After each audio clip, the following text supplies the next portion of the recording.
Hola, hola, ¿cómo están? Bienvenidos, bienvenidas a un episodio más de Otras Voces, la charla infinita.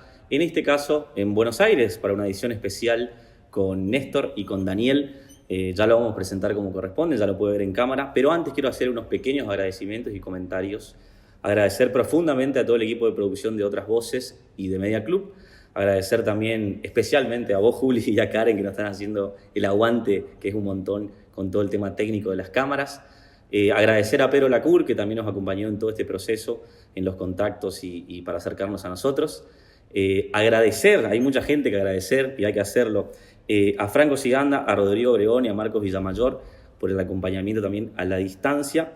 Y bueno, comentarles un poquito a la gente que recién se suma de distintos puntos del país que Otras Voces es un ciclo de charlas que tiene como objetivo y como fin dar un espacio a las artistas, a las figuras del campo cultural de la provincia de Misiones, nuestra querida Tierra Colorada, pero que obviamente no es excluyente de también por ahí escuchar otras voces o voces más habituadas a escucharlas, como son en este caso la de Daniel y Néstor, que están acá con nosotros.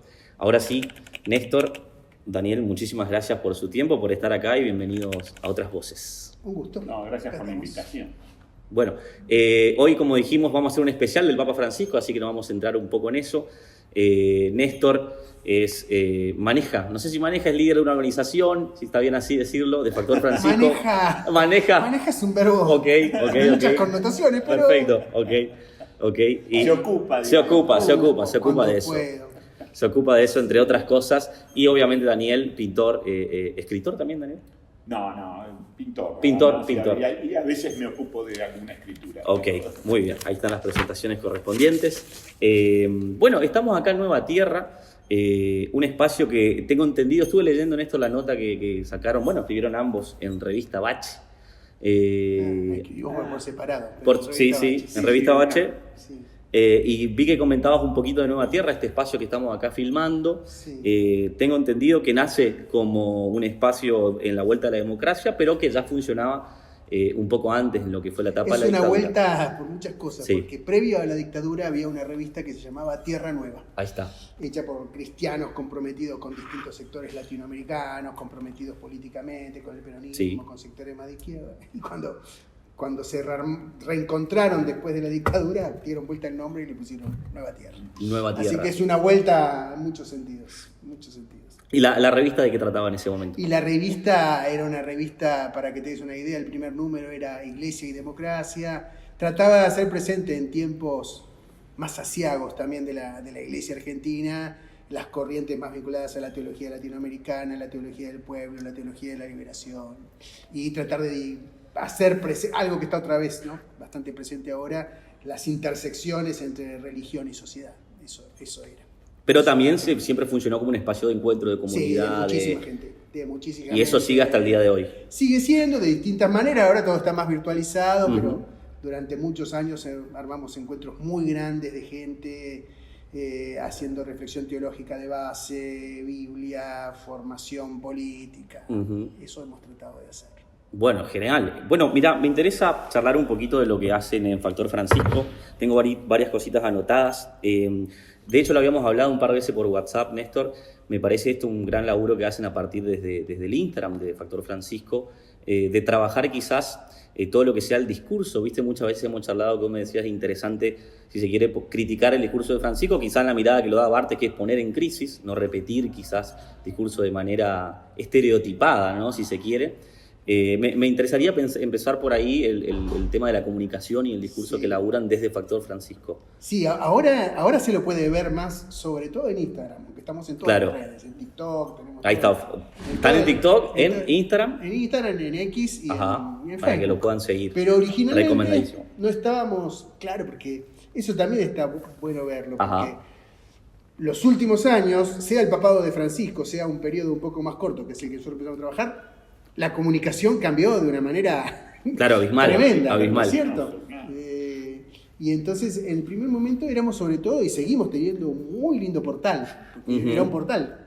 ya habían pasado los blogs. ¿Viste? Claro, hay capas que van apareciendo. ¿no? Sí. Así como ahora estamos entre el streaming y ser una conversación de 3 inteligencias artificiales, Claro. cosa que no está garantizada, que quizás está sucediendo y no lo sabemos, porque puede pasar. Empezamos con un portal y lo empezamos así, con la idea de hacer entrevistas a gente sobre Francisco en un espectro más amplio que el que se hacía. Tampoco se hacía tanto, porque la recepción de Francisco, bueno, fue bastante trastabillante y a veces turbulenta en Argentina. Y entonces la empezamos. La segunda o la tercera fue a vos, Daniel. Hubo ya ese encuentro. Sí, claro, sí. Nosotros siempre decimos, voy a aprovechar para decir, Daniel Santoro y Pedro Saborido son los ángeles guardianes de Factor Francisco. De Factor Francisco. Cabe decirlo así. Mirá vos. Bueno, buenos ángeles han encontrado. Bueno, sí, muy tempranamente, ahí con ambos. Entonces empezamos con entrevistas. A veces, y también porque hay una cosa, y por eso lo menciona Daniel y también a Pedro, porque cada uno por su lado nos ayudó mucho a pensar algunas cosas, porque Pedro en un momento muy temprano nos dijo, hay que hacer cultura pop con el Papa, en tono Saborido, que no lo sé imitar a Pedro, pero en el tono que ustedes le conocen. Y entonces ahí nos dio un primer permiso y además de las entrevistas empezamos a jugar un poco con una técnica de collage y de cultura pop, que en un momento Daniel nos bendijo diciendo como que era una especie de barroco latinoamericano a nuestro estilo, en modo collage, ¿no?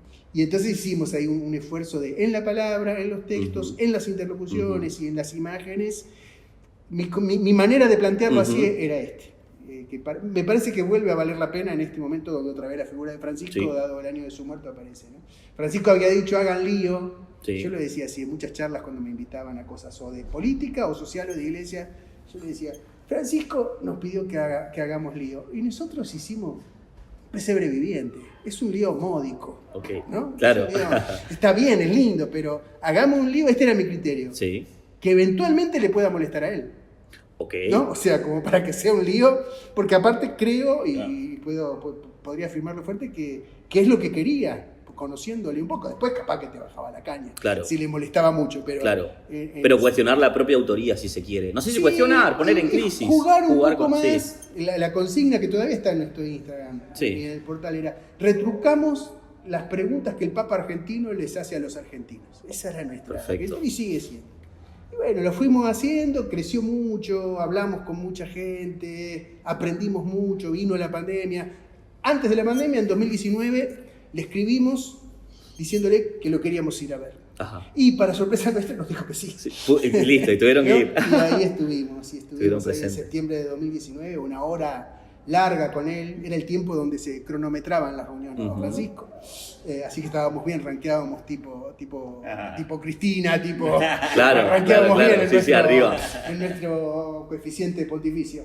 Y también le mostramos nuestras cosas, nos puso unas caras, pero nos dio un empujón tremendo. Bueno, y eso hemos seguido haciendo desde entonces, con los cambios de la evolución de lo que él fue diciendo, lo que fuimos aprendiendo y otra gente con la que fuimos hablando. Claro, me parece eso fundamental porque se nota, me parece muy claro en el trabajo que hacen con Factor Francisco, en ese laburo de poner en crisis, como decís vos, tanto la palabra de él o estas frases quizás que se estereotipan, viste, que se repiten como hagan lío o nadie se salva solo. Y me interesa también en ese caso ir por esa línea para pensar, Daniel, si nos sentís que al peronismo como categoría amplia, quizás para empezar a pensarlo, no le sucede un poco lo mismo desde lo discursivo, ¿no? Quizás, ¿no? Con frases que se terminan estereotipando y repitiendo casi por automatismo, y que también en ese camino siento yo, corre a noción personal, siento que pierden un poco de la vitalidad que en su momento tenían. Por ejemplo, la patria es el otro, ¿no? Empieza como a desgastarse, si se quiere, esos enunciados. Sí, claro, bueno, sí, eso sucede con lo discursivo, ¿no? Cuando lo discursivo se autonomiza y se hace discurso, y entonces, bueno, ya se puede decir, en realidad se puede decir cualquier cosa, y se puede entender cualquier cosa también. Uno dice, el otro trata de entender o no, o quiere entender de una manera, y entonces la realidad queda por un lado autónoma y el discurso va por otro. Entonces, cuando el discurso se alimenta de la realidad, el discurso tiene que tener anclaje y empieza a tener problemas, o sea, empieza a hacer lío, digamos, ¿no? Una cosa con la otra. Y entonces hay que ver lo que se dice, pero no se puede decir cualquier cosa si uno está atado a la realidad. hay cosas, por ejemplo, estaba pensando, esto no sé si es pertinente, pero se hizo un concurso de arte sacro, una bienal de arte sacro, ¿no? Esto para el tema del discurso y lo real, ¿no? Sí. Las relaciones entre las palabras. Entonces uno dice, a mí no me sonó bien que sea una bienal de arte sacro, ¿no? Y entonces primero pensé, ¿cómo separar qué es arte sacro, ¿no? Porque la sacralidad en ese caso, ¿no? El arte... ¿Dónde empieza? Claro. ¿Dónde empieza la ¿Cómo sacralidad? distanciarlas? Porque una naturaleza muerta por ahí no puede ser arte sacro, qué sé yo, ¿no? O sea, hay cosas, digamos, que tiene que ser una raya vertical, entonces ya es arte sacro, porque es vertical y porque alude, ¿no? a la trascendencia. O sea, ninguna raya horizontal sería arte sacro. Claro. La banana esa que pegaron en una pared Claro. aplicaría como que... Claro, entonces es todas esas cosas. Y claro, entonces en realidad en forma de discurso es una especie de infatuación, ¿no? De decir, vamos a hacer una bienal que sea de arte sacro. Entonces, claro, cambiando las palabras, y cambia totalmente entonces el contexto, si uno dice bienal de temática sacra, o arte de temáticas sacras. Entonces uno desinfla todo eso, claro. Ya no es tan infatuado, y decir, bueno, vamos a ver, hay íconos, hay formas de representación que es temática sacra, claramente es temática sacra. Entonces salimos de esa ambición de querer decir con una palabra, querer abarcar algo nada menos que el arte sacro, ¿no? Entonces ese tipo de cosas se traslada también, la patria es el otro, ¿no? ¿Y qué estamos diciendo? En realidad, ¿viste? Estamos diciendo, una vecina una vez me dijo, hace muchos años cuando esto salió, que se decía mucho, y me encaró y me decía, ¿cómo es? Ahora ustedes también se quieren quedar con la patria también es mía, no es del otro. Exactamente. ¿No? Y en cierto modo tenía razón, ¿viste? Sí. Pero pensándolo bien, digo, sí, ¿qué estamos diciendo? ¿no? Claro, es que hay que ver eso, sí. ¿no? Sí. Y después ahora usan un cartel, el gobierno de la ciudad, hay un cartel que usa el tema ese del otro, no me acuerdo cómo... Sí, el otro sos vos, el es un otro poco sos planteo vos, así, porque hoy sos vos el que estaciona en doble fila, pero el otro sos vos. Claro. Hoy sos vos el que no levanta la caca de tu Sí. perro, que es como el nuevo paradigma de ciudadanía de la ciudad, igual está bien. Claro. Pero mañana el que pisa mañana la caca del perro sos vos. Y entonces esa manipulación del discurso, viste, que al final que están, no sé, o sea, es suma cero. Cuando el discurso está encarnado en un hecho real, el discurso se achica tremendamente y tenés que decir 2 o 3 cosas que son las que arman lío, ¿no? Me resuenan 2 cosas. Una para engancharlo con Francisco, cuando Francisco dice la realidad es más importante que la idea, en el fondo está diciendo, para decirlo, sería Francisco Pai Santoro, la realidad es más importante que el discurso, o la palabra es más importante que el discurso. Exacto. ¿No? Porque hay mucho discurso pero poca palabra. Claro. Y me viene una de Lacan. A ver, tiremos. Para los psicólogos, mirá, hay muchos psicólogos mirando de la provincia de Misiones, amigos que van a ver esto, así que a ver. Acá desde la capital intergaláctica del psicoanálisis, ¿qué vamos a decir? Porque aparte engancha porque es algo que se dice en todas las misas, que es, yo no soy digno de que entres en mi casa, pero una palabra tuya bastará para sanarme. Entonces Lacan dice, pero qué difícil es sacarle una palabra al discurso. Claro. ¿No? Arrancarle, dice, una palabra al discurso. Porque claro, la palabra sana, pero el discurso más bien no. O sea, en el mejor de los casos es neutro. Claro. Cuando no maquinal, cuando no goce mortífero, por eso se habla tanto. Pero cuando aparece la palabra, ahí nos quedamos ahí es más. Y todos es un tema tan delicado ese, porque se construye, una ideología se construye así, con el discurso, ¿no? Tranqui. Sin problema. Es lo que sucede, llama. No, por ahora no sonó el mío, que yo no sé apagarlo. Ese que suena infinitamente. Bueno, pero permítanme una pequeña cosa, no sé si esto lo vas a sacar o no, pero también que estamos en... ¿Qué son los celulares? El discurso siempre agarrándonos. A mí me gusta decir, Daniel ya me lo tiene escuchado, pero acá lo puedo decir para los amigos del programa, ¿no? Estamos siempre como pendientes de ser requeridos en un grupo de WhatsApp. Claro. Que a mí me gusta decir, no se me ocurre ninguna figura más cercana al infierno que un grupo de WhatsApp. Claro. ¿No? Porque, ¿cuál es su característica? Además de todo lo que ya sabemos. Sí. Un lugar donde no se puede decidir nada. Nada, Claro, total. Y entonces si vos mirás es amplificable a la política. Hay otra frase, perdón, me viene Sí. frase, de un teólogo alemán que decía, el alma humana no existe tal cual se puede comprobar en cualquier reunión de consorcio. Imagínate el grupo de El WhatsApp de WhatsApp. consorcio. ¿No? Claro. Es como Dante. Bueno, es que por eso iba a decir también cómo pensamos el tema del discurso, la palabra, esa distinción, en épocas donde las condiciones del discurso se dan en los celulares a un nivel sobreinformativo, si se quiere, y en circulaciones masivas, y también fragmentado, ¿no? Hay también una discusión, me parece que hay un tema con la fragmentación, porque de hecho nosotros podemos filmar esta entrevista y que dure 1 hora, 40 minutos, lo que dure, y por ahí mucha gente va a ver un fragmento que es un reel, y de ese fragmento, donde por ahí se largan algunas nociones mínimas, ya establece un sentido de algo, ponerle, ¿no? La dificultad también hoy con la fragmentación de poder establecer, como decimos, discursos que estén enlazados con la realidad. Y después la otra cosa es que se aparean siempre, ¿no? Que es la imagen y la palabra, ¿no? Uh-huh. Entonces, la imagen se traduce en palabras o se comunica, o sea, de alguna manera se alimenta la palabra, ¿no? Y a veces lo que se necesita es abrir un espacio, un lugar de algo de un no saber o un no dicho, que te haga mirar, o sea, que te haga atrapar esa imagen, que la puedas atrapar. Y ahí es donde aparece algo de la realidad, algo del orden de la realidad, de lo indecible tal vez, ¿no? Que te queda. El otro día, por ejemplo, paseando mucho yo camino mucho, ¿no? Y acá en Microcentro, vivo por ahí en el barrio de Congreso, acá cerca, y cambiaron los tachos de basura. A mí me inquietó un poco, hay unos tachos más herméticos. Con los contenedores. Los contenedores, los que están así en la calle, ¿no? De la municipalidad. Y aparecieron unos casi muy metálicos y muy herméticos, donde hay una tapa así que se abre y que aparentemente son inviolables.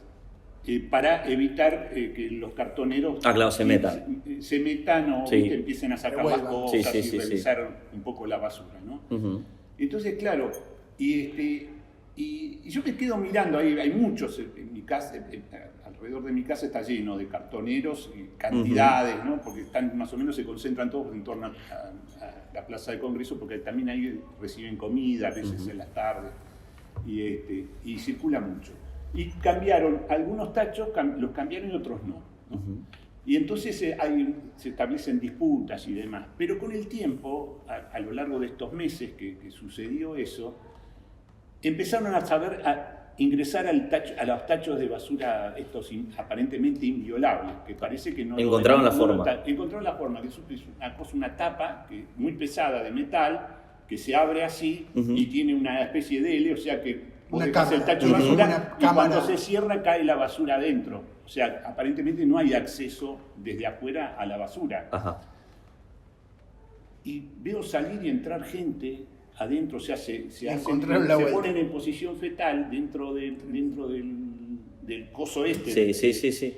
Y se vuelcan, hacen fuerza, se vuelcan y caen adentro de la basura. Hacen lo que hace la basura. Sí, claro. Exactamente. Se ponen en el lugar de la basura. Exactamente, hacen el mismo recorrido que la basura y es un horror, pero es un horror, o sea, vos los ves salir, porque también salen del mismo modo como entran, salen así violentamente y salen afuera, aparecen, como expulsados. Claro, expulsados, con lo poco que pueden traer desde adentro, ¿no?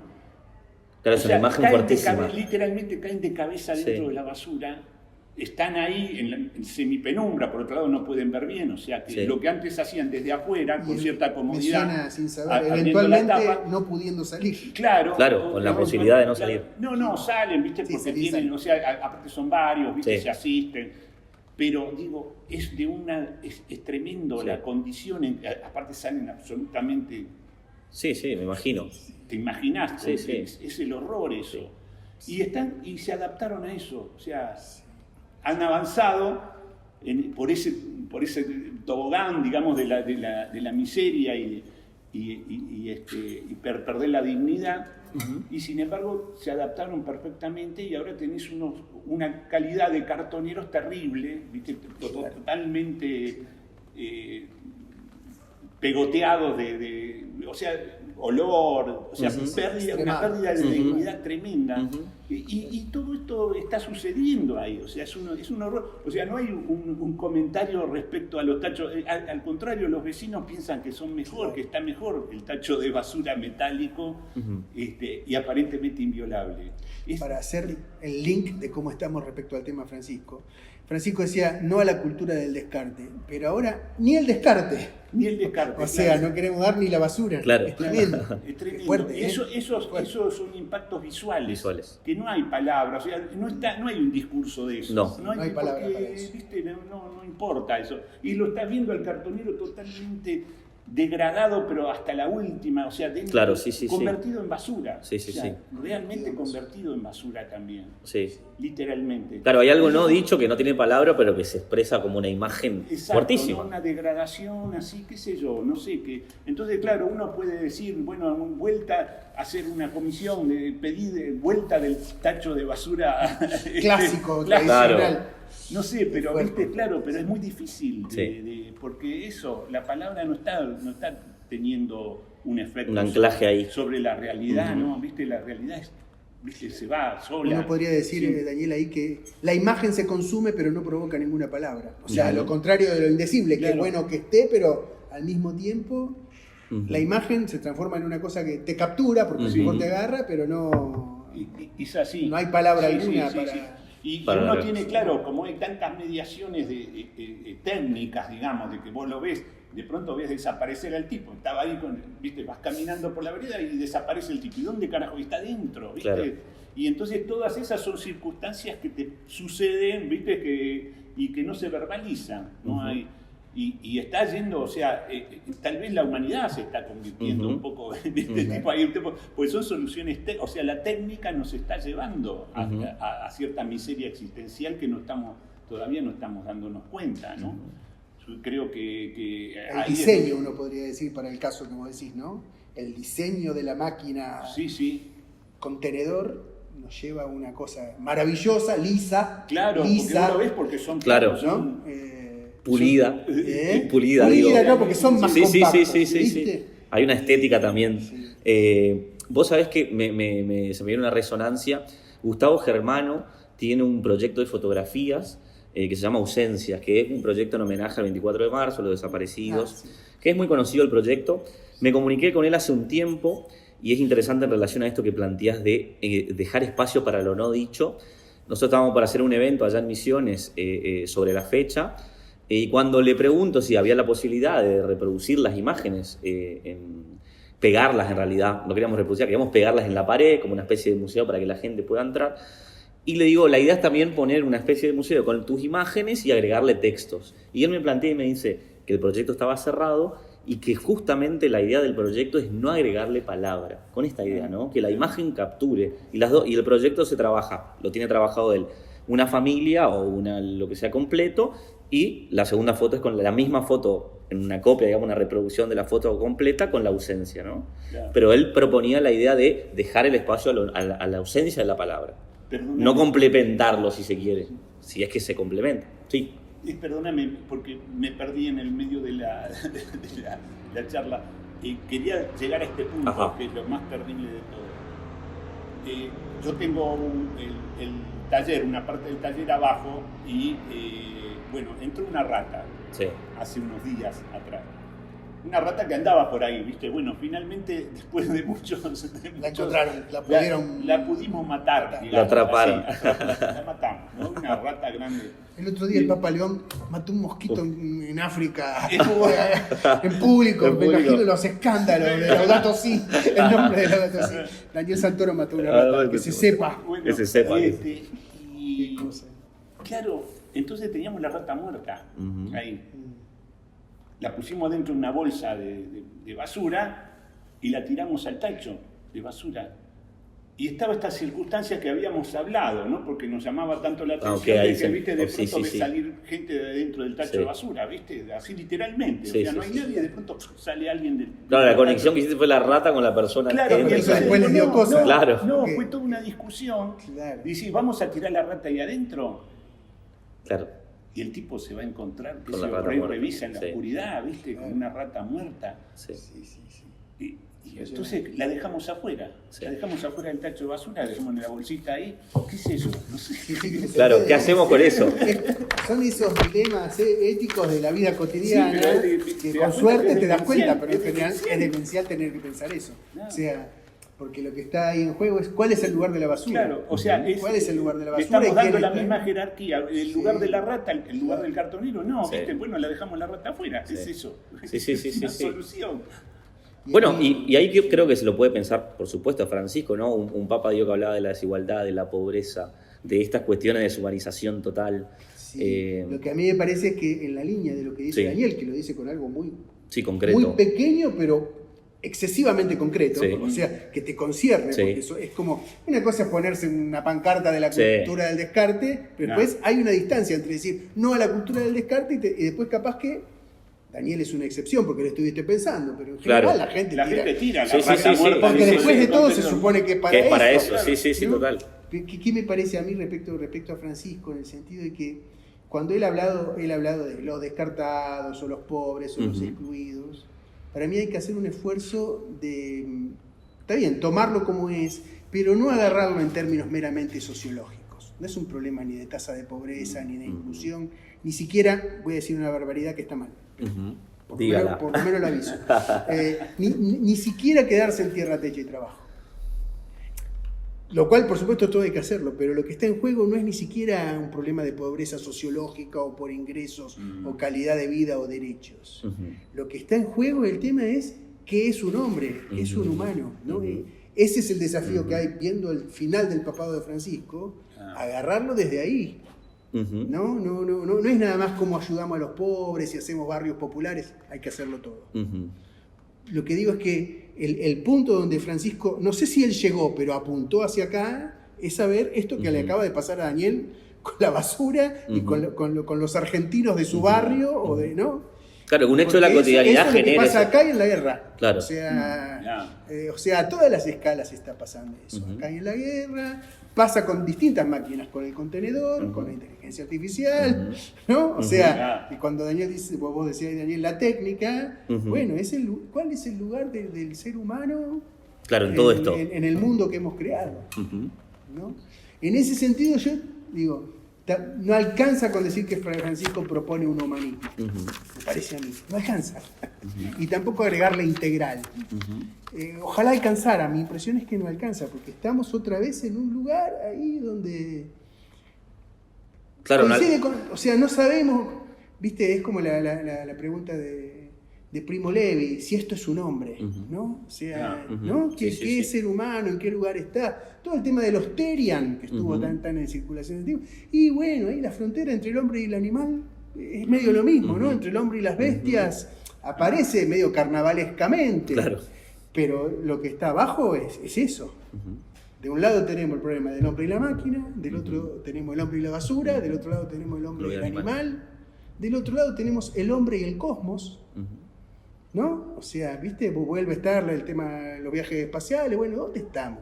Vos abrís tu celu y todo el tiempo hay un lenguaje que te pone en duda sobre qué sos, porque te muestra o lo minúsculo o lo gigantesco, y bueno, y entonces, ¿qué es la dignidad humana? Si al final soy un manojo infame de átomos. Claro. ¿No? Bueno, hay cierto ¿Eh? discurso, si se quiere, también cientificista en algún punto, que es, el ¿viste? discurso de la ciencia, el drama del discurso de la Sí. ciencia, Es que reducir al ser en vez humano. de ser el Sí. conocimiento, terminó a ser la maquinaria mortífera de la técnica. No sé cómo lo Claro. ven, ¿no? Que no Sí, sí, sí. piensa. Que no Que no piensa. piensa. Decía un filósofo.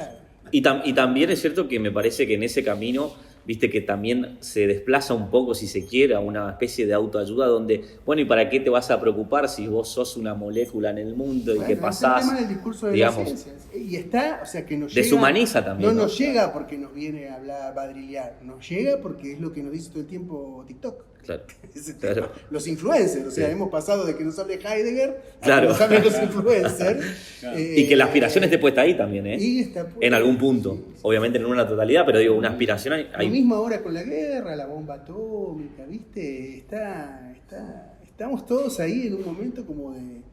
Yo siento que hay como una iteración o reiteración de las problemáticas del periodo de entreguerras, las dos grandes guerras, ¿no? Que ahí están todos estos pensadores que, bueno, ¿qué es otra vez? Bueno, ¿qué es ser humano? ¿Qué era la civilización?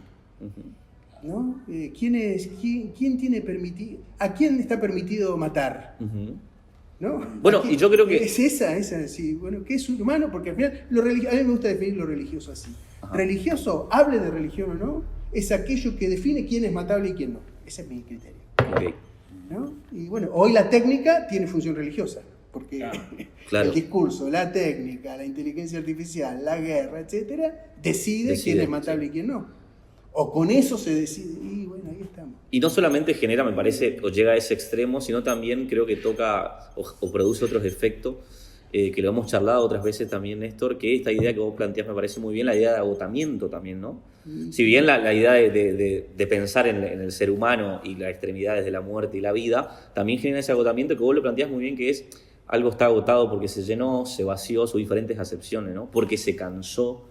Creo que también todo el tema de la discursividad, de los medios, de las redes sociales, que se o que mientras está esa dimensión, está la realidad, como decís vos también, Daniel, pero todo eso genera, me parece, en nosotros ese agotamiento, que después se lleva difícil a veces en un cambio a la práctica.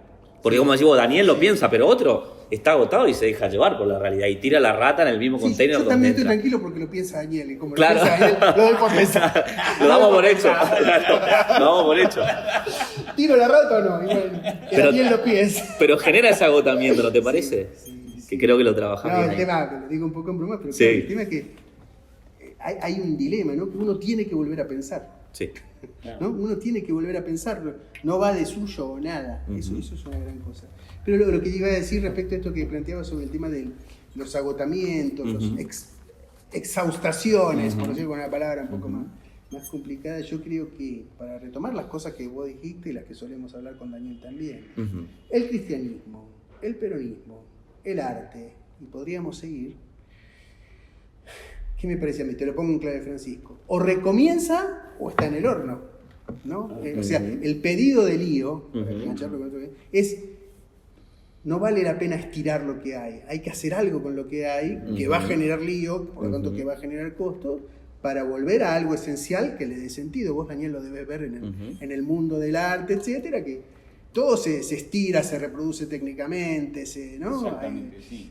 Si vos te dejás, es toda una pantomima. Sí, Pero no hay como el desgarro propio del arte, sino solo a costa del lío y a desafiar el mercado y las leyes del mercado del arte.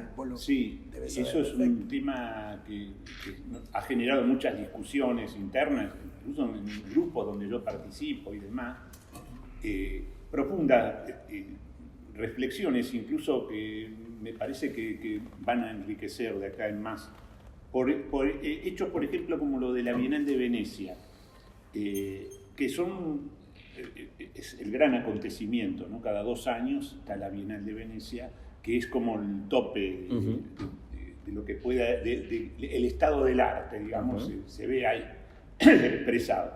Entonces nombraron una curadora, esto se nombra un año antes, la Bienal viene ahora, en los próximos meses.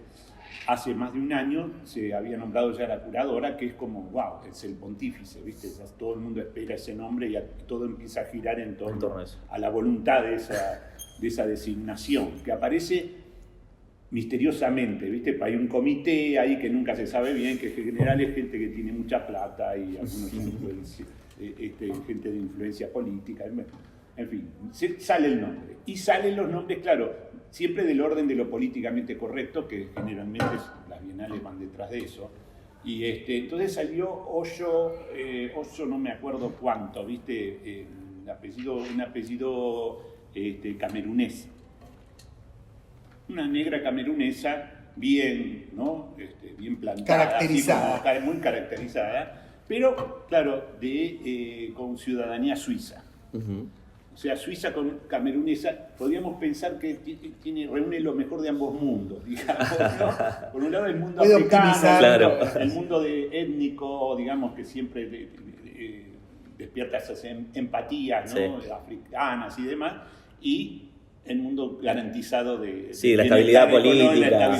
Un agua mineral finamente gasificada, claro. Con leves toques de etnicidad. Sería, ¿no? Más o menos así. Claro, estabilidad política, económica, claro. etcétera, de y Suiza. ella respondió a esas expectativas, seguramente como la nombraron. Entonces hizo trazó las líneas curatoriales, que es o sea, para dónde tiene que ir el arte, está bien ahí, y por lo tanto el arte. Y entonces dice que le puso un nombre muy emblemático, tonos menores. Los tonos menores, así se llama. The minor case, que algo así, ¿no?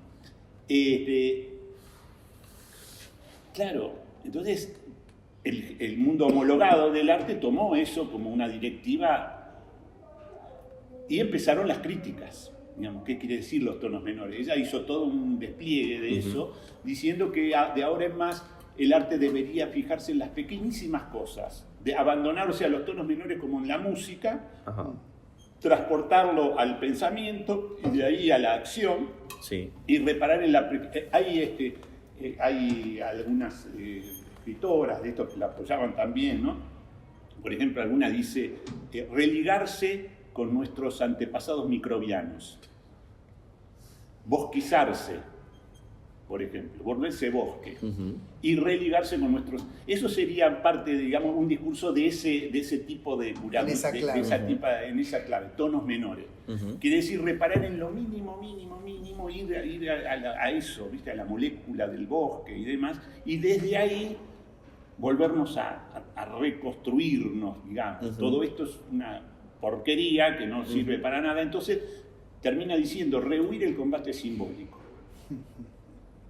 O decir, no discutamos con imbéciles que no saben ni lo que hacen ni nada, y volvamos nosotros al bosque. Ya dijimos todas las discusiones, ya no, vamos a... Una propuesta de miniaturización. Especie de no se sabe bien si es una autoayuda, un neogandismo de autoayuda, ¿viste? Todo medio que circula así. Y eso sería el destino del arte, o sea, lo bueno del arte estaría en que tenga ese anclaje en los tonos menores y en prestarle atención a las pequeñas cosas para denunciar. De esa manera, la hipótesis es, de esa manera vos tenés que darte cuenta de las estupideces y las barbaridades que estás haciendo, y mirá nosotros cómo estamos en esta, tratando de reconstruir un mundo que vos querés destruir. Digamos, esa sería la parte más resistente, digamos, de la propuesta. Me suena como que hace la trampa de una cosa sería no dar combates inútiles o no dar combates inútilmente, y otra cosa es no dar combate. Claro. Rendirse. O sea, hay como un desplazamiento de eso a rendirse. Claro. Sí, se fue, ¿viste? El tipo se fue y no quiso hablar, ¿viste? Claro, digamos, sí. No hay con quién discutir. El otro discutir. diría, mira, yo quería discutir, pero Claro, se fue al bosque, se hizo microbio, ¿viste? Como una deserción. Una deserción, decía Bifo, también iba a decir eso. A todo esto sucede algo imponderable, que se muere esta mujer. Se murió el año pasado. Pasó a tonos menores. Y entonces, claro, pasó a religarse con... Bueno, no sigamos por Literalmente. ahí. Pasó a conversar con los microbios. A esta altura creo que está religándose de esa manera. Se pueden decir estas cosas, Sí, por supuesto. No, se puede. En la charla de otras voces se puede todo. No, se puede. Y reemplazarlo por algo de correctos tonos menores. Con la guía. Claro. Y entonces, claro, todo el staff y demás, sobre todo muchos artistas africanos que estaban muy entusiasmados con la propuesta y demás, la convirtieron en una especie de emblema. Y la Bienal esta que viene ahora en estos meses va a ser como un homenaje a esa postura. O sea, el arte circula para ese lugar, está yéndose a ese lugar, está literalmente renunciando al combate simbólico, que siempre fue el combate principal en el arte, ¿viste? Porque de eso se trata. Entonces no está dando combate, no tiene nada para decir, y está abocado a eso, a las pequeñas cosas, a rescatar nuevamente, digamos, ver los escombros y a ver qué se hace con los escombros. Y me parece que esa idea de tonos menores también advierte un poco lo que vos marcás también, ¿no? Termina por poner a uno en una situación donde uno tendría que mirar en las cuestiones cotidianas y más pequeñitas que pasan al lado, como lo que ponías el ejemplo recién, un tipo que se tiene que meter en un basurero, digamos. Claro. También hay un tono menor ahí, si se quiere. Sí, digo, lo cotidiano, lo que está al lado nuestro, lo que es parece... un tono menor para nosotros, para él. No, por supuesto. Pero digo, en nuestra función, claro, si se quiere, función de advertir eso. Simbólica, sí. Claro. Pero eso que es muy preocupante, nosotros hicimos...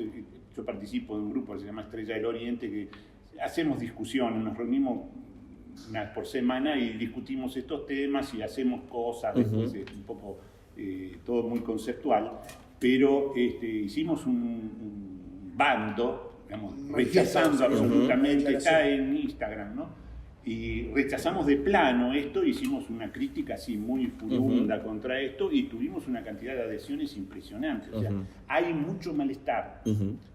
Y está no dicho, porque hay también un interés que viene mucho de las ambiente de ONG, podríamos decir, que son las fundaciones en el arte que cumplen esa función un poco de ONG, y que son financiadas, por supuesto, por gente con mucha plata, y entonces hay toda una circulación, una especie de... que sucede algo que es muy terrible en todas formas institucionales, que es el comercio de piedad. ¿Viste? Cuando hay comercio de piedad se pudrió todo, o sea, ya no hay más nada, no hay más nada para hacer. O sea, yo hago lo que puedo hacer, soy un miserable o un mediocre y el otro también es consciente de su mediocridad y demás, y todos nos festejamos más o menos entre nosotros, y entonces el artista se religa con un microbio y dice, qué bueno, ¿viste? Si el crítico de arte apoya eso, y hacen toda una línea artística de religación con microbios, ¿viste? Entonces hay toda una línea que las fundaciones a su vez van a financiar y entonces eso después se reproduce en el Google, está todo el circuito ya armado y entonces hay como un éxito muy mediocre que se reparte entre todos. Y eso éxito es garantizado. Claro, ¿no? Eso es comercio de piedad. O sea, todos se tienen piedad entre ellos, todos saben que son mediocres, todos saben que esto no va a ningún lado, como lo que hace esta mujer camerunesa, suiza, y todos se festejan porque todos saben que tienen acceso ahí, que van a participar de alguna manera y recibir su denario, digamos, a cada uno un denario, como decía, ¿no? Y eso es así, entonces ahí el arte desaparece como algo, ¿viste? O sea, ya no expresa nada de la realidad, de lo real, ¿no? Lo interesante de lo que dice Daniel es que vos lo podés trasladar. Es análogo a lo que puede pasar en la política, en el amor, en el conocimiento, en la religión, ¿no? Es como algo que va predominando y se vuelve lenguaje natural y lo podés encontrar en los otros ámbitos también. Y pienso que en el punto que vos decís, Daniel, porque también el planteamiento de algún modo desertar, si se quiere por poner esa palabra, también tiene su reverso de pensar que es cómo hacer para convivir, si se quiere, con la diferencia, ¿no? Porque en esa huida o en esa retracción, el otro queda, el otro como diferencia, y ahí también me parece una cuestión a pensar. ¿Viste? Cuando vos planteás, por ejemplo, en el Substack, que también recomiendo a todos de Factor Francisco que se suscriban, que planteás el entre del Papa, ¿no? Que me parece muy interesante. El Papa del 2 y el entre. El entre. En relación a eso, para explicarlo un poco también, o para compartirlo, porque lo escuchaba también recién a Daniel con esto de lo de la camerunesa, ir a lo menor, el planteo de Francisco no sería ir a lo mayor. ¿Sí? Te diría más literalmente, porque aparte lo toma de San Ignacio también literal, donde lo magis y lo minor son conceptos propios de San Ignacio. Y el planteo de Francisco es estar en lo menor para estar de allí en apertura a lo mayor. Perfecto. Okay. ¿No? O sea, ¿por qué estar en lo menor? ¿Porque es bueno estar con las víctimas y eso? No, es para estar en camino a lo mayor, o sea, en el entre para lo dar mayor la batalla simbólica. Exactamente, en el lugar de la batalla. ¿No? Esa porque tampoco, y seguramente de lo que dice Daniel, no se deduce eso. No es que hay que estar en lo mayor para hacer arte con mensaje. De denuncia. Iba a decir, no, así, guevarismo. No, eso tampoco sería, porque eso es medio lo mismo de vuelta. Claro. ¿No? El tema es cómo estar en el entre. Y tensionarlo de algún modo, positivamente. O sea, la propuesta no sería que hubiera todos cosas así tipo Quilapayún en Venecia, tampoco funcionaría. No es eso, claro. El tema es cómo estar en el entre, ¿no? Porque la gran cosa de esas cuestiones es evitar el movimiento, ¿no? Son como congeladoras. es eso. ¿Cuál sería la palabra? Neutralizadora. Neutralizadora. Neutralizadora. Vos decís en el, mirá, vos decís, se me viene la cita. Cosas que yo digo que Mirá. es como cuando das tu teléfono y No.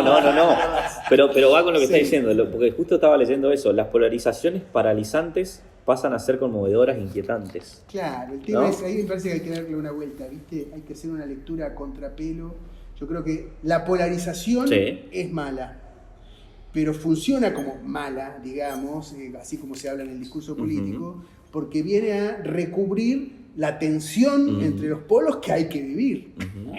¿No? O sea, porque lo contrario al discurso polarizado no debería ser, creo yo, el consenso.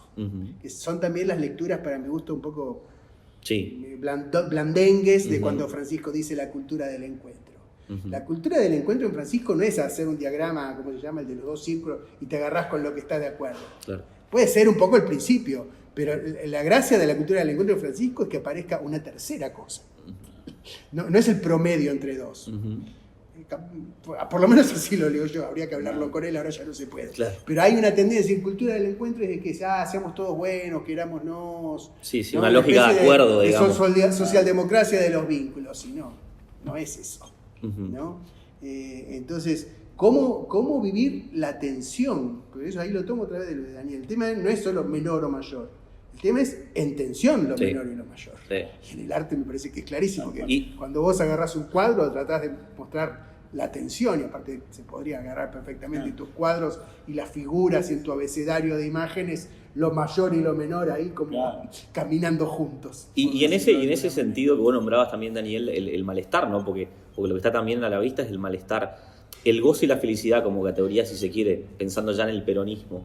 ¿Cómo lo vincularías a esto? A este malestar tendiente, a esa tensión, y cómo encontrar canales para llegar a esas categorías, si se quiere, un poco, no sé si se puede pensar la felicidad y el goce como categorías teológicas, como objetivos políticos. Qué difícil eso, ¿no? Claro, se me viene a la mente una frase hecha del peronismo, ¿no? La felicidad del pueblo. Y eso es un quilombo, ¿no? Mejor Ni meterse. Es un quilombo no meterse demasiado claro, ¿no? Sí. Porque ¿qué es la felicidad? ¿Qué es un pueblo feliz? ¿no? Entonces hay ideas muy distintas de eso. Y es un desafío, o la única verdad es la realidad. ¿no? Qué difícil eso también. Las dos cosas se construyen hoy en día perfectamente. Exactamente. Claro. En ese sentido, para mí hay un tema con lo mejor del pensamiento peronista, de Perón, de los trayectos peronistas y de las elaboraciones mejores que hayamos podido hacer. Todas ellas son maravillosas y encuentran su límite también. O sea, no sé si a vos te pasa, Daniel, vos que has dicho tantas cosas buenas sobre el peronismo, pero uno mira lo que uno pudo decir, mira lo que dijo Perón, y aunque sea excelente, hay que pensarlo de nuevo. No sé si te pasa, sí, ¿no? claro, ¿Viste? Porque pasan también dos cosas. También hay muchas frases de Perón, o como podríamos decir, lemas o consignas peronistas, desde más filosóficas a más de barricada, como mencionaba vos recién lo de la patria es el otro, que han derrapado en una especie de emblematización que no deja pensar nada. Cuando en realidad están tapando lo que hay que pensar. ¿No es cierto? ¿Qué sé yo? Por decir, es muy típica en la frase de Jauretche. El tipo, a ver, la gente que viene y te dice, nada se construye sin alegría. Y por un lado sí, pero por otro lado tiene que ser posible también, porque si no va a ser muy difícil construir, porque no es que la alegría abunda por todos lados. O ponerle la otra, las multitudes no, digamos. Y bueno, más Claro, no sé, habría que revisarla. Más o menos, capaz que... ¿No? Viste que hay una canción de Caetano Veloso que dice, visto de cerca nadie es normal. Y bueno, visto de cerca las multitudes... Puede que sí. ¿No? Mejor no meterse Claro, demasiado. Pero tal vez la única frase emblemática que precisamente los enemigos, nuestros enemigos, la toman también como, es la justicia social, la idea de justicia social, que no es del peronismo, ¿no? Es mucho antes. Y creo que ahí está clarísimo. O sea, porque la idea de justicia es una idea clara, que sabemos de qué se trata, lo social sabemos que se trata de una sociedad, y bueno, el reparto de la riqueza es un tema fundante del logro de la justicia social. Por ahí son las únicas cosas de la cual podemos tener agarrarnos, una sí. certeza. Sí, ¿no? yo diría... Ya. No, perdón, Daniel. Sí. No, y eso, que entonces a partir de eso se puede armar una acción política que trasciende incluso el tema de la tecnología y demás, porque precisamente por eso es el lugar del ataque, ¿no? El ataque central está...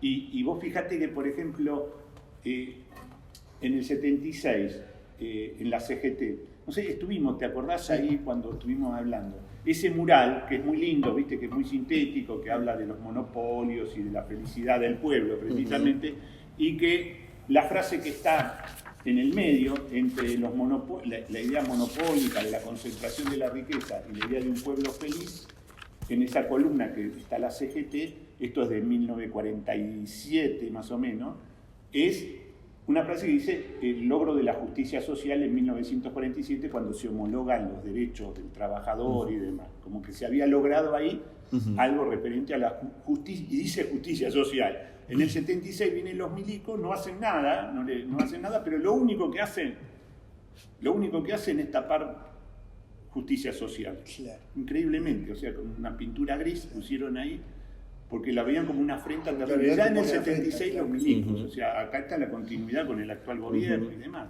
Ahora, es exactamente, o sea, eso es el núcleo duro, ahí hay algo digamos, esa es una de dónde agarrarse, esa claro. es una verdad, Claro, sí. listo, Pero ¿no? también en plan de historizar, como estás haciendo vos, ¿no? En ese momento. Para mí, que hay que coincido 100% con Daniel, que ahí tenemos un núcleo del que nos podemos agarrar, o sea, sobre el cual nos podemos apoyar. Para mí en este momento es muy importante ver cuáles son nuestros puntos de apoyo. ¿Por qué? Porque hay mucha desesperación. Y entonces uno se agarra de cualquier cosa, lo que sea, sí. ¿no? Y entonces a veces se agarra de cosas que no existen, además, o que te van a hundir. Hay cierta cosa entre nuestros compañeros, compañeras, ¿no? Ahora, respecto a la justicia social e historizando, ¿qué me parece a mí? Sin duda es un punto de apoyo y no por nada ha generado las controversias y los odios que ha generado. ¿No? Ahora, junto con eso, estamos desafiados a preguntarnos, no si como ha dicho el mileísmo o Milei o ese sector, no como ha dicho si la justicia social es una aberración, eso no, pero sí preguntarnos, ¿qué es lo que ha hecho que sea viable afirmar frente a la sociedad que la justicia social es una aberración? Claro, ¿no? Que para mí es equivalente a lo que decís de tachar solamente que lo que ahora como si ahí pudieran poner, en vez de tacharlo hubieran agregado, es una aberración. Claro. Y que fuera viable que eso esté. Se puede decir eso. Claro, ¿no? Porque eso, ¿Cómo se llega a ese lugar, digamos? Podés no estar de acuerdo, pero la pregunta no es si te gusta o no te gusta. La pregunta, en el nivel en que sucede, es, bueno, ¿por qué puede aparecer y por qué funciona? Y eso no es nada más cuestión, perdón que hable medio Walt Disney, solo de los malos. Es cuestión de preguntarnos qué nos ha faltado. Yo tengo, no sé si tengo, pero podría decir, en el momento en que nosotros redujimos justicia social a declaración de derechos, y ahí abrimos una brecha. Porque la justicia social no es la declaración de derechos. Solamente, digamos. Sí, no solamente, y si me tiras un poco de la lengua, quizás es lo contrario que declarar derechos. Claro, Si efectivizar es en un punto lo contrario es de hacer declarar. justicia. Es hacerlo. La justicia es algo, voy a decir una mala palabra, que se ajusta. Digamos, no que se considere justo, sino es un proceso de forzamiento para que, ¿no?, una dignidad se ajuste a una realidad. Y nosotros quizás nos pasamos 3 pueblos, perdón que lo diga para esto, claro. En cuanto a lo declarativo de los derechos. Lo mismo con otros elementos peronistas. Por ejemplo, si en un momento asociamos comunidad organizada, el planteo de Perón, a organizaciones comunitarias de base, algo del concepto de Perón se nos perdió. Y si la política social es poner gazebos que digan comunidad organizada, haga trámites, y hay una brecha. Lo menos que podemos decir es que hay una brecha. Después puede estar bien o puede estar mal, pero para que el otro venga y ponga en esa brecha estas cosas que se dicen, algo pasó y no es problema del otro que lo dice. Es un problema de brecha que... Sí, la generamos nosotros mismos. No es que es culpa nuestra, no necesariamente culpa nuestra, en parte... en todo caso, resolverlo nos concierne a nosotros, no a la maldad de los malos. ¿No? Es el problema de la limitación de los buenos. Por eso, perdón que esté hablando con Blancanieves y los 7 enanitos, pero para entendernos rápido, por una vez, que seamos nosotros los buenos y ellos los malos. Claro. ¿Y pero, no te parece que hubo un desplazamiento también a la idea de minorías en ese sentido, la justicia social ahí? Con todas esas cosas hemos tenido... Mira, el otro día me hicieron una entrevista y salía esto de minorías y mayorías. Para mí el problema no es minorías y mayorías. Que Francisco, perdón, propone nombrarlo de otro modo. No cerrarse. Sí. O sea, vos te puedes cerrar en una minoría o te puedes cerrar en una mayoría. En los dos casos no es peronista, para decirlo así. O sea, porque tampoco apertura, es que aparte una mayoría siempre tiene un grado de abstracción y síntesis grande. Entonces, si vos te cerrás en la mayoría también está mal, porque en general esa mayoría es una idea tuya. Es un pueblo imaginado que otra vez visto de cerca, ¿viste? ¿No? O sea, y ahí hay que comparar, me parece, los sujetos individuales, los grupos, las multitudes. El sábado estuvo la multitud, lo hablábamos recién antes de empezar a conversar en vivo. La multitud que convocó el cura Digi. ¿Eso es una mayoría? ¿Eso es una mayoría? ¿Qué sé yo? ¿Viste que ahí había... porque alguno podría salir y decir, no, son las minorías que van a escuchar música técnica. Claro. ¿No? O muchas. O la heterogeneidad de la gente que pueda aparecer. ¿Vos fuiste? Vi grandes grupos de Boy Scouts, por ejemplo. Claro, había ¿Vos viste algún grupo raro? Vi grupos raros, había unos chicos vestidos de monjas con velas, estaba bárbaro. Pero bueno, es un desafío, ¿no? Sí. Me tendría que haber preguntado, ¿esta multitud odia? Y depende. Claro. Depende del día. Ahora parece que no. En ese rato no odiaba, al menos parecía. ¿Viste? Todas esas cosas creo que hay que pensarlas de nuevo, porque el tema es el pueblo real, o la sociedad realmente existente, no sé con qué palabra poner. Eso es lo que tenemos que volver a hacer, una justicia que tenga que ver con los deseos de justicia y las situaciones de justicia de esas personas concretas y no las que nosotros imaginamos. Y no importa si las imaginamos como mayorías o como minorías, con repertorio de los 70 o de los 40, no importa. El problema es que son solo imaginadas. Y reconocer los límites de nuestra imaginación y que hay cosas que trascienden a eso. Y aparte toda noción, me parece, de pueblo también dejarlo por fuera, que es lo que pasa en ese juego. Y en ese sentido es que la única verdad es la realidad. En ese sentido. No la verdad y realidad declaradas, sino esa que no es la que vos suponés. Claro, total. En ese sentido entiendo yo que como gran estratega y quizás único pensador estratega de la política argentina, y no sé si de otro lado, lo dice como un militar que piensa en términos de una batalla, no de ideología. En ese sentido Perón no tiene ideología. No porque no tenga sistema de ideas, sino porque como buen militar, pero en el sentido profundo del militar, no puede pavear con eso. Claro. No, nada peor que un general que está fantaseando con sus propias ideas sobre lo que pasa en el campo de batalla. Claro. No es que no suceda, sucede. Sucede, sí. Lo que son muy feos son los resultados.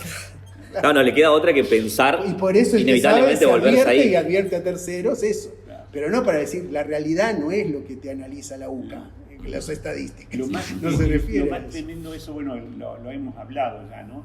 En la película de Pino, de Actualización, Perón lo explica muy bien, lo explica en Conducción Política, por supuesto, pero digo, ahí lo dice ya muchos años después, y cuando habla del dispositivo político-militar, ¿viste? Él está pensando con esa cabeza estratégica, tiene la realidad ahí presente y arma un dispositivo para confrontar y actuar sobre esa realidad. Y entonces se explica la cuestión de la sala, que Pino hace medio confusamente, por eso le pregunta incluso 3 veces sobre las condiciones reales de ese dispositivo político-militar, porque Perón está hablando de una a la derecha y una a la izquierda, y un centro que articula ambas alas. Está hablando de un dispositivo político-militar. Claro, no estamos hablando de los estados generales en la Revolución Francesa. Y habla de una ideología de derecha y una ideología de izquierda que habría que articular. No se articula eso, no se puede articular de forma para un combate. Claro. Y entonces esa confusión fue la que llevó después finalmente hasta el abismo, nos llevó. Estamos de todavía... pensar, de trasladar la acción político-militar de un ala que tiene que negociar con la derecha ideológica, o de un ala que tiene que golpear, o sea, que tiene que disparar con una ideología de izquierda, que no estaba en la cabeza de Perón de ninguna manera. Y puesto en términos contemporáneos o de nuestro debate actual, así rengo como está, es confundir las batallas reales que hay que dar con la batalla cultural. Exactamente. Que de cultural tiene poco, porque es más ideológica que cultural. Sí. Que las batallas culturales son muy lábiles. Sí, así, muy efímeras. Que por otro lado, no sé vos cómo... pensás que lo tenés a todos ya convencidos de Claro. una cosa que van para ahí y después no tenés nada. No tenés La gente nada. se desencanta en 2 minutos y medio y perdiste tu batalla cultural que ¿Ves? pensabas ganada hace un mes atrás. Uno diría, ¿no? En el caso de que hubiera que dar una batalla cultural, en el momento en que lo dijiste, la perdiste. Claro, Claro, Porque claro. voy a dar una batalla cultural. Y ya, está, Dala. Hacela. Dala, no lo digas, Claro. porque justamente... Sí. ¿no? Después te descubrieron, Y caímos en te eso. descubrieron 3 propiedades Claro. que no tenías declaradas y se te cae terminó. la batalla cultural. Sí. ¿viste? Sí. Viajás con tu mujer y se terminó. Sí, Claro, claro. que aparte le puede pasar a aquel lado y al y al- Adornos crecen en toda En toda todos la lados, viña en del todos Señor. lados, sí. Hay de todo en la viña del Señor. Claro. Sí, bueno, y también ha pasado ahora, me parece, es un ejemplo con lo que sucedió con el tema de los periodistas y la acreditación, ¿no? Termina poniéndose, en la escena central como parte de una batalla cultural, como si el día de mañana se olvida y pasa a ser otra cosa, y aquello que tenías pareciera ganado, conquistado, se pierde. Porque son todas estas, como bien dice Néstor, ¿viste? Son todas apreciaciones que le falta el piso real, de lo real, ¿no? Uh-huh. Y entonces vos haces, claro, las construcciones... Son puras imágenes en el Imágenes, peor sentido de la palabra imagen, ¿no? O sea, exactamente. Y entonces, como no tienen ese anclaje, no tienen un compromiso, es fácil de hablar de eso. Que es muy lindo hablar de batalla cultural. O sea, hablamos todo el día, ¿viste? Uh-huh, sí. Nunca estamos pisando la el mejor suelo. señal de que no es fructífero es que todo lo que puedes hablar. Claro. Eso que nosotros hablamos bastante, me quiero decir, ¿no? Te da la pauta de que Te da el margen que cualquier cosa pueda es hacer. algo que no tiene tope, porque nunca está diseñado ese tipo de discusiones o debates o confrontaciones de tal manera que nunca hagan tope. ¿Por qué? Porque nunca tocan nada real. Uh-huh. Es como sustraerse y decir, bueno, voy a ver el sexo de los ángeles. Uh-huh. Es ese tipo de... ¿Y siente que eso es un mecanismo también, pensando ya a la libertad avanza?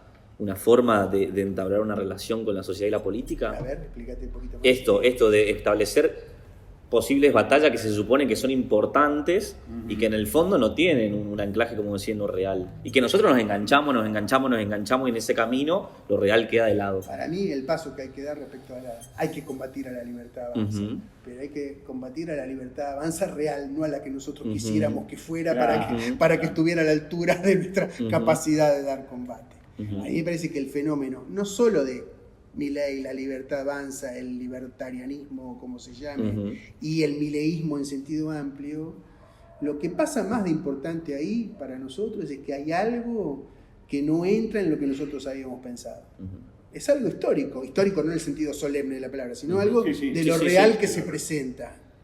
Y nosotros estamos tratando de intervenir sobre eso sin hacer el esfuerzo de pensar de nuevo las cosas que teníamos. Uh-huh. No las que andaban mal, las que andaban bien. Uh-huh. Sí, claro. ¿No? Y entonces hay que volver a hacerse las preguntas que se hizo Perón Uh-huh. y también hacerse las que no se hizo. Uh-huh. Porque ¿por qué habría de haberse hecho las que habría que hacerse ahora? Claro. Y eso que era un tipo que se anticipó varias Sí, sí, sí. décadas en su Claro. pensamiento. Aún así, y bueno, toca eso. Eso me parece lo más importante en lo que hubiera de ser combatir a la libertad avanza. Yo después, por lo demás, suelo decir siempre, Daniel ya me lo habrá escuchado otras veces, es que Perón hizo el peronismo con los mileístas de su tiempo. O sea, con el pueblo realmente existente. Sí, no claro. eran todos luchadores con su autoconciencia Claro. de trabajadores y dignidad. No, yo creo que no estuve, pero no pudo haber sido. Sí. No fue así. Incluía Porque, también el otro. ¿no? Porque No, aparte otro su radical. concepto era trabajar. Uh-huh. O sea, Hay cuando conceptos que son que siempre fueron cuestionados, o sea, no soy yo el único, pero la idea de sujeto histórico, ¿no? Uh-huh. Que se pensó así, bueno, que un sujeto histórico que es el que lleva adelante la revolución y es el sujeto autoconsciente y demás. Y yo siempre sospeché de eso. Uh-huh. Y con grupos de amigos, Claro. esos Negro Donde- Santana, donde- ¿viste? donde podías darte el permiso de claro, escuchar. pero uno tendría en aquellos momentos incluso era, ¿viste? Peligroso pensar Uh-huh. de otra manera, ¿no? Cuestionar el sujeto y la presencia del sujeto histórico. Estaban las imágenes estaban, ¿no? De Carpani, ¿no? Todo, o sea, alguien que tiene un cuerpo, el cuerpo del obrero, viste que es un cuerpo rebosante de trabajado, energía sí. y demás, ¿no? Y con María Moreno, ¿te acordás que hicimos un programa una vez y ella, María, con mucha perspicacia, dice que esa imagen del obrero peronista, del obrero de Carpaña, Fitness, en realidad el obrero corpulento. claro, entonces. era un chongo en realidad, ¿viste? O sea, ellas son los fallidos, ¿no? Sí. Que cuando uno mira realmente y ve un chongo, ¿viste? Sí. Si querés ver un chongo, ves un chongo y no un Aparece. sujeto histórico Sí. que va a ser la promesa de la revolución. Y después uno, claro, finalmente en lo que cae es en que en realidad somos todos juguetes de la historia. En realidad, más que nada somos eso, o sea, sin infatuaciones, digamos, somos pobres juguetes de la historia y hacemos lo que podemos. Y bueno, y en estos momentos estamos más que nunca siendo juguetes de la historia. O sea, no hay una esperanza como habría por ahí en los 70 de que sí, habría un sujeto histórico, porque estaba la CGT de los argentinos, ¿viste? Entonces ahí ya estaba la promesa, ya no hay esas promesas siquiera. Entonces lo que nos queda es eso, juntarnos toda la juguetería que podamos, Claro. y poder realmente formular una nueva versión del peronismo, que creo que ese es porque el objetivo está básicamente en la justicia social, porque la independencia económica, las tres banderas, bueno, vamos, pero la justicia social es básicamente, que es la que es invulnerable, porque es el destino, es el horizonte, digamos. Es nuestro destino. Sí, Y entonces ahí es donde tenemos una cosa un poquito más módica, si se quiere, pero un desafío tremendo. Porque es eso, no hay un sujeto histórico garantizando nada. Entonces tenemos ahí un pueblo, el pueblo siempre está, por suerte, Sí. pero viste, hay que saber qué hacer con eso, ¿no? Sí, en eso reforzando lo que Daniel dice, porque ¿qué es lo que nos pasa, me parece también? En el lugar del sujeto histórico, que ya de por sí es una categoría que habría que ver cuánto se podría cuestionar, de mínima hay que hacerla cuestionar. Pero además de eso, tendemos a poner en el lugar del sujeto histórico un sujeto historiográfico. En el sentido de que es un cálculo sobre la historia pasada, sobre cómo progresa, se emancipa, toma conciencia, ¿no? Es un sujeto historiográfico, sea en términos históricos, porque ahora ¿cuál es la cosa? Ya no lo pensemos como en los 70, pensémoslo como en los 40. Claro. Y cambiás de década, pero igual es historiografía. Claro. E incluso... Una cosa es la historia y otra la historiografía. Pero quiero agregar una cosa, claro. Pero incluso si vos le pones algo muy actual, una cosa es el sujeto calculado por tus ideas pensantes de conocimiento. Y que otra generalmente cosa, falla, parece. Claro, vendría fallando. Vendría fallando, parece, ¿no? Vendría fallando. Entonces poder ver eso, a mí me gusta una definición de historia que es, bueno, finalmente la historia es lo que no sucedió. ¿No? La historia es lo que no sucedió, eso es lo histórico. Y entonces nosotros, por eso está mucho la nostalgia de otras épocas o de un posible supuesto regreso. Pero eso siempre va a ser historiografía, ¿o no? Claro, tal cual. Sí, ¿No? sí, Entonces, sí. dejar, por eso me gusta decir, ni siquiera el futuro, más bien lo que se presenta. Lo acontezca, sí. Y tal cual dice Daniel, me gusta mucho la palabra, jugar, darse permiso para jugar en todas las connotaciones de la palabra. No, Borges tiene su ¿no? famoso poema, ¿no? De la muerte de Francisco Laprida, sí. Van camino hacia la muerte. Claro, Caballo. cuando al final, ¿no? Dice, no, perdón, no es lo de Francisco Laprida tanto, también está, pero Sí. en Los Gauchos, en el poema Los Gauchos, Sí. al final del poema dice, pelearon y murieron en batallas de las que desconocían su nombre. Total. Tal vez Sí. vivieron su vida como en un sueño. Sí. Sin saber qué eran, quiénes eran o qué eran. Sí. Tal vez lo mismo nos sucede a nosotros. Genial, increíble. Qué viejo bravo Bueno, ese. qué increíble. Este país de viejo mirá, bravo, ya que tenemos de Perón, de Borja, te sumo. digo bravo para que no me Sí, pongan. sí, no. Qué tipo, Pero te guau. sumo a eso, Daniel, en el libro de literatura sudamericana que dio en Estados Unidos. Plantea lo mismo también. Él dice, los nombres de las batallas los ponen los historiadores, no lo que luchan. No el que lucha, No el claro, que que lucha, no sabe ¿no? qué carajo está desesperado. En el momento está luchando, claro, en el momento está luchando y la batalla cobra nombre a posteriori cuando ese posiblemente falleció, Claro, digamos. claro. Es como, es muy lúcido eso, me parece, genial. Sí, y en esto que está planteando Daniel está el tema ese, ¿cuál es, no de otro, sino nuestro, cuál es nuestro lugar? O sea, ser más humildes y al mismo tiempo por decirlo de alguna manera, no achicarnos, pero reconocernos con límites, ¿no? Y poder ahí en ese sentido tener, el otro día hablando con alguien me salía también decir, tener menos fines, ¿no? Tener menos fines. Y no es nada más unir viendo, pero medio que sí. Pero medio que sí, en parte. O sea, porque si no tenemos modelos, utopías, proyectos, construcciones, que todo está bien, todos usamos eso, pero cuando se exacerban son mortíferos. Y fracasan, pero fracasan en el sentido de no resultan. Entonces ahí hay que volver a ser estrategas, me parece, ¿no? A manejar ahí este concepto de Perón. En este programa sobre Francisco hemos hablado todo el tiempo de Perón. Totalmente. Por algo será. Por algo será, porque son los viejos. Por supuesto. Pensándolo bien, ¿no? Otra vez pensando en la película de Pino, digo, ¿cuál es el dispositivo político-militar que ahora deberíamos armar? ¿Quién debería estar en el centro del dispositivo, articulando las alas? Tenemos que pensar eso. Y para eso hay que tener la cabeza muy abierta. Exactamente. No podemos contar con alguien que pretenda estar en el centro del dispositivo y que tenga límites, por ejemplo. Eso es fatal. ¿no? Porque ahí tienes que tener una capacidad de trabajar en todo el campo, para poder armar un verdadero dispositivo que pueda enfrentar a un enemigo que no es joda. Y entonces ahí es donde tenemos que estar muy alertas y bueno, tal vez la providencia divina podrá hacer algo por nosotros. Que llegue. Porque es del campo de lo que se presenta. La providencia divina, hay que estar abierto a que te vengan inspiraciones. Y también me parece, volviendo al tema de la historia, el concepto de Perón, ¿no? De la historia, cuando dice hay que desencillar hasta que aclare. Ahí en la historia como montura, o sea, no la historia, algo que hay que montar. El tema del peronismo en la montura, no sé cómo se llaman los herrajes, las cosas. Esa es también otra forma. Bueno, el dispositivo que te permite intervenir en la historia, que no la manejás del todo, como el mejor de los caballos, ¿no? Que tiene su y en eso creo que ahí sí hay que abrir la cabeza de nuevo, como despejarse un poco. Bueno, en relación a eso y lo que decías antes de no buscar tantos fines, si se quiere, se me viene también una cita de Alperín Dongui que dice: toda revolución siempre fracasa porque nunca logra todo lo que se propone, pero a la vez toda revolución siempre triunfa porque no deja las cosas en el estado que las encontró. Bueno. Interesante, digo, en la medida de que es... Viniendo de Alperín Dongui está bastante bien. Sí. Pero vos sabés que... Aparte la sabés de memoria, que no es fácil. Ya estamos bien. Estamos bien. Claro, no, pero digo, en la medida de que un poco también el avance, si se quiere, se genera en esos pequeños pasos. Un poco lo que decía, las tonalidades menores. Pequeños, pero no menores. Pero no menores. Ahí está, interesante.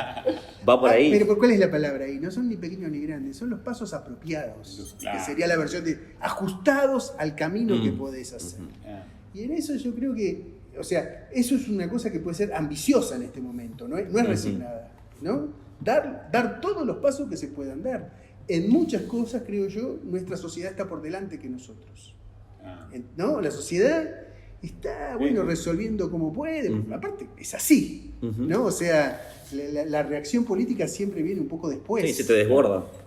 Lo que pasa es que en este momento la brecha se hizo muy grande. Y lo otro que creo que pasa es que nosotros estamos esperando que la sociedad se retrotraiga a lo que nosotros habríamos pensado. ¿Cuál es el problema de eso? No va a suceder. No va a suceder. Y bueno, entonces ahí tenemos... Hay mucha tarea, me parece, para gente como nosotros, si queremos, si nos animamos. Bueno, gente, muchísimas gracias por estar en Otras Voces, por su tiempo. Pero para cerrar tenemos siempre una pregunta que hacemos a todos nuestros invitados. Quizás una pregunta un poco abstracta, pero la hacemos porque es parte de nuestra identidad como programa, que es: ¿qué cosas creen? Puede ser desde algo material, puede ser hasta un valor social, moral, un ritual, una disciplina, un oficio, lo que ustedes crean, que está en trance de desaparición o se está perdiendo un poco, y que si se logra perder del todo, el mundo sería un poco peor. O sea, la idea es, hay algo que tenemos que retomar, porque sin esto la cosa empeora un poco más. Yo tengo re fácil, a ver. Así cierra Daniel. Los fines de semana y el silencio. Los fines de semana y el silencio. ¿No es cierto? Okay. Y en un punto las horas del día. Perfecto. Yo seguiría prefiriendo como que el día empiece, tenga la noche, termine, pero a costa de las redes, el trabajo, el home office, etcétera, está desapareciendo. Y el silencio ni hablar. Daniel, yo tengo algo muy parecido. A ver. Vamos por el mismo lugar. Yo creo que la capacidad de observación, no perder eso. fijar la mirada y hacer silencio. Eso, mirar en silencio es un ejercicio, ya, bueno, lo hacen algunas culturas milenarias, ¿no? Pero volver a eso, volver a mirar y no decir, ¿no? Y sostener la mirada. Y entonces ahí uno descubre que hay cosas, capas y capas de sentido que aparecen. Y ahí aparecen las ideas también, ¿eh? Aparecen pequeñas iluminaciones, ¿viste? Que te hacen ir para lugares que no pensabas que ibas a ir. Porque miraste, ¿viste? Porque fijaste la mirada. Eso es un ejercicio muy... Desde la plástica, bueno, es algo que deberíamos hacer, no todos lo hacen, pero deberíamos hacer. Pero es una práctica colectiva, me parece que es muy, muy importante eso, mirar más, ¿no? Muchísimas gracias, Daniel, muchísimas gracias, Néstor. Y bueno, se fue un episodio más de Otras Voces, como siempre charlando, porque es el mejor modo de ver el otro lado de las cosas, ¿no le parece?